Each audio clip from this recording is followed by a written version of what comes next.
வணக்கம். நான் உங்கள் டாக்டர் ஆஷா லெனின் பேசுகிறேன். இன்றைக்கி காலையில் உங்கள் எல்லாருக்கும் ரொம்ப ரொம்ப ஹாப்பி நியூஸ்.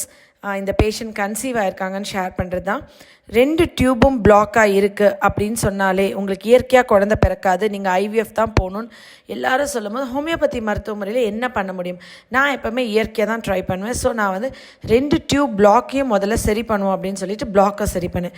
பிளாக்கை சரி பண்ணுறது மட்டும் இல்லை, அவங்க கன்சீவ் ஆகணும் இயற்கையாக. இது ஒரு பெரிய சேலஞ்ச் தானே. அதுக்கப்புறம் பார்த்தா அவங்க வீட்டுக்காரங்களுக்கு ஆஸ்தனோ டெரட்டோசோஸ் ஸ்பெர்மியா இருந்தது.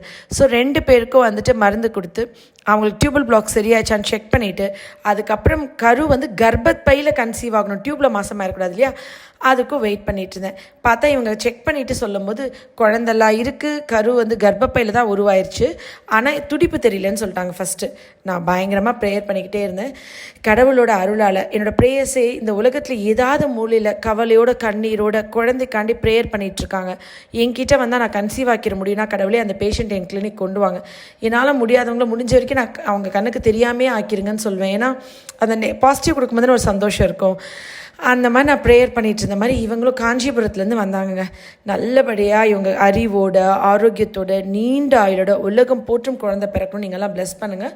இந்த நோன்பு காலத்தில் நீங்கள் என்கிட்ட வர எல்லா இன்ஃபர்டிலிட்டி பேஷண்ட்டும் கன்சீவ் ஆகணும்னு சொல்லி எனக்காண்டி துவா கேளுங்க.